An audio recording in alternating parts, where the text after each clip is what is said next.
नमस्कार। आज हम हंस योग क्या है, कैसे बनता है, ये प्रत्येक लग्नों में किस तरह प्रभाव देता है, ये जानेंगे। हंस योग गुरु से बनती है। गुरु यदि कुंडली में 1, 4, 7, 10 केंद्र स्थानों में स्वराशि या उच्च राशि में स्थित है तो ये योग बनता है।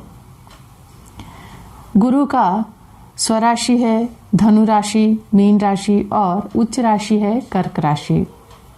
अगर इन राशियों में केंद्र स्थानों में स्थित है तो तब ये योग बनता है। ये योग 8 लग्नों में बन सकता है। चर लग्न और विस्वभाव लग्न में ये योग बन सकता है। स्थिर लग्नों में नहीं बनेगा क्योंकि केंद्र स्थानों में ये राशियां नहीं आती हैं। धनु, मीन, कर्क राशियां नहीं आती है। बृहस्पति ग्रह सौर मंडल में सबसे बड़ा ग्रह है। बृहस्पति को मैथोलॉजी स्टोरीज में देवताओं का गुरु कहा गया है। ज्योतिष शास्त्र में इसे मंत्री और ज्ञान का कारक ग्रह माना जाता है। बृहस्पति विवाह, धन, शिक्षा, संतान ये सभी गुरु के कारकत्व में आते हैं। तो चलिए ये योग मेष लग्न वालों के लिए कैसा इम्पैक्ट डालता है देखेंगे। मेष वालों के लिए गुरु भाग्येश और व्ययेश होते हैं। ये 4th हाउस में ये योग बनेगा। 4th हाउस में उच्च का गुरु। काल पुरुष की कुंडली में भी यहाँ पर कर्क राशि बनती है। यहाँ पर गुरु बली होते हैं। यहाँ पर ये योग जातक को धन, सुख, समृद्धि देता है। बड़ा घर, बड़ा वाहन, बड़ा परिवार मिलता है। परिवार के लोगों का मदद करते हैं और जिम्मेदारियां उठाते हैं। इन्हें परिवार और दोस्तों के बीच मान सम्मान प्राप्त होता है। साधारणतः इनकी हेल्थ अच्छी रहती है। अगर कोई हेल्थ इश्यूज होता भी है तो ज़्यादा लंबे समय तक नहीं रहता है। ये अपने रोजगार के लिए जन्म स्थान से दूर जाने से बहुत ज़्यादा सफलता प्राप्त होता है। मिथुन लग्न में ये योग सप्तम में और दशम में बनेगा। सप्तम में स्थित बुध लग्न को देखेंगे। जातक को स्थिर बुद्धि वाला बनाते हैं। ज्ञानवान, बुद्धिमान और विवेकवान होते हैं। ये न्यायप्रिय होते हैं, ऑनेस्ट होते हैं। ये अपने बड़ों का आदर स्नेह पाते हैं। ये अपने लक्ष्य के प्रति डेडिकेटेड होते हैं। कॉन्फिडेंस के साथ आगे बढ़ते हैं, उच्च पद प्राप्त करते हैं। इनकी लाइफ पार्टनर अच्छे सलाहकार होते हैं। बिना ज़्यादा संघर्ष के स्मूथली लाइफ जाता है। अब हम दसम भाव में ये योग देखेंगे। दसम भाव में मीन राशि का गुरु खुद की उन्नति से ज़्यादा दूसरों की उन्नति में सहायक होते हैं। दादा दादी परिवार का सुख प्राप्त होता है और प्रॉपर्टी का सुख भी प्राप्त होता है। इनकी उच्च शिक्षा होती है। ये अपने करियर में सफलता प्राप्त करते हैं। फाइनेंस, बैंकिंग और एजुकेशन सेक्टर में भी अच्छा सफलता प्राप्त करते हैं। इनकी हेल्थ अच्छी रहती है और शत्रु बाधा भी नहीं रहता है। अब हम कर्क लग्न में ये योग देखेंगे। कर्क लग्न में ये योग पहले भाव में लग्न में बनता है। बृहस्पति को लग्न में दिग्बल प्राप्त होता है। यहाँ स्थित बृहस्पति जातक के व्यक्तित्व को भव्य बनाते हैं। इनकी ऑरा में तेज होता है। इन्हें शिक्षा, धन, परिवार सभी प्रकार का सुख प्राप्त होता है। ये बहुत इंटेलिजेंट होते हैं और ये यहाँ पर बृहस्पति भाग्येश के साथ साथ षष्टेश भी होते हैं। इस कारण संघर्ष के बाद ही सफलता प्राप्त होता है। लाइफ में कॉम्पिटिटर्स ज़्यादा होते हैं। अब हम कन्या लग्न देखेंगे। कन्या लग्न में 4th हाउस में और 7th हाउस में ये योग बनेगा। 4th हाउस में धनु राशि का गुरु, यहाँ पर जातक को धार्मिक क्रियाकलापों में रुचि बढ़ाते हैं और आध्यात्मिक उन्नति की ओर ले जाते हैं। इनकी घर का एनवायरनमेंट भी इसी प्रकार का रहता है।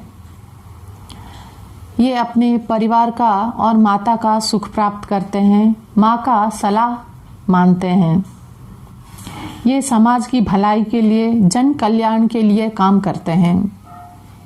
इनकी कितनी भी बड़ी समस्या हो, उन समस्याओं से गुरु की ब्लेसिंग से जल्दी ही उन प्रॉब्लम से निकल जाते हैं। 7th भाव में ये योग जातक को चरित्रवान, गुणवान और बुद्धिमान बनाता है। कन्या लग्न वाले या राशि वाले तो ऐसे ही बुद्धि वाले होते हैं। ऊपर से गुरु की 7th पूर्ण दृष्टि से बौद्धिक क्षमता में उन्नति होता है। इनकी मैरिड लाइफ अच्छी होती है और खुद का बहुत सारा प्रॉपर्टी भी होता है। अब हम तुला लग्न देखेंगे। तुला लग्न में ये 10th भाव में ये योग बनेगा। तुला लग्न के लिए गुरु षष्ठेश और तृतीयेश होते हैं। इन्हें कार्य क्षेत्र में स्टेबिलिटी आने में टाइम लगता है, लेकिन ये अपने कार्य के प्रति ऑनेस्ट होते हैं, डेडिकेटेड होते हैं।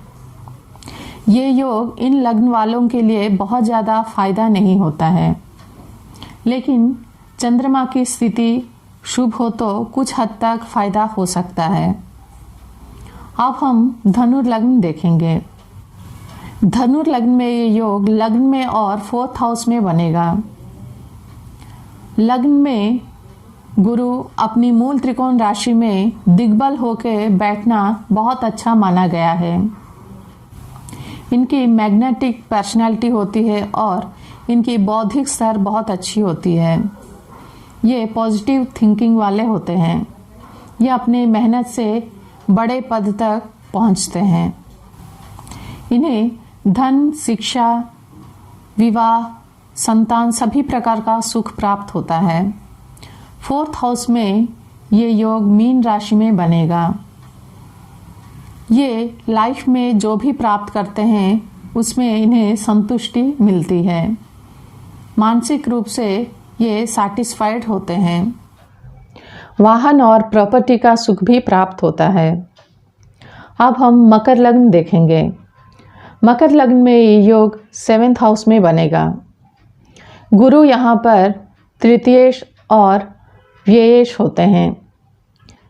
7th भाव में गुरु तृतीयेश और व्ययेश होके उच्च का होना लाइफ पार्टनर का स्ट्रांग माइंडसेट को दर्शाता है। ये अपने बात पे अड़िग रहने वाले मिलते हैं। ये जातक सिबलिंग से और अपने नाइबर से अच्छा व्यवहार रखते हैं और इनकी लाभ में किसी प्रकार का रुकावट नहीं होता है।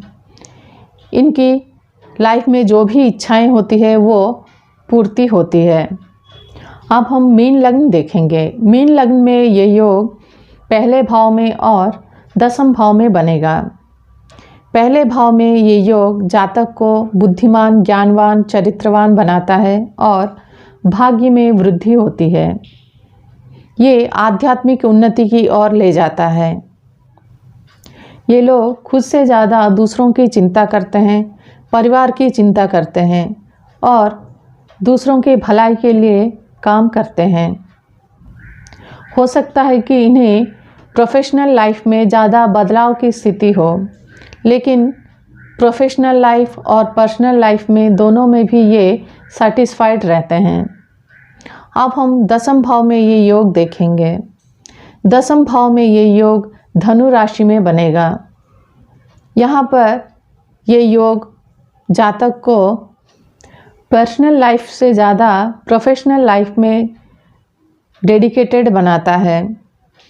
जो भी फील्ड चूज़ करते हैं उसमें ये एक्सपर्ट होते हैं। धन और मान सम्मान प्राप्त करते हैं और ये फाइनेंशियल स्टेटस इनकी अच्छी होती है। ये शत्रुओं से भी विजय प्राप्त करते हैं। इस योग का लाभ हमेशा जातक को मिलता है। जितनी अच्छी स्थिति में कुंडली में गुरु स्थित हो तो उस अनुपात में ये योग का रिजल्ट मिलता है। ट्रांजिट में गुरु केंद्र त्रिकोण भाव में गोचर करे तो इस योग का लाभ प्राप्त होता है। और गुरु का बाकी वर्ग कुंडली में इसकी स्थिति देखनी चाहिए, स्पेशली D9 और D10 में देखनी चाहिए। और डिग्री वाइज गुरु की स्थिति अच्छी हो और चंद्रमा नीच राशि में ना हो, सूर्य से गुरु अस्त ना हो, ये सभी देखना होता है। अगर गुरु कमज़ोर है तो आप गुरु का बीज मंत्र जाप करके इसकी क्षमता को बढ़ा सकते हैं और विष्णु सहस्त्र नाम का पाठ कर सकते हैं। गाय गुरु मंदिर का सेवा कर सकते हैं। यहाँ पर ये ध्यान देना है कि गुरु भाव चलित में भाव ना बदला हो, नहीं तो ये हंस योग का लाभ नहीं मिलता है। आज यहीं तक ही। अगर मेरी ये जानकारी अच्छी लगी हो तो प्लीज़ लाइक, शेयर और सब्सक्राइब करें। धन्यवाद।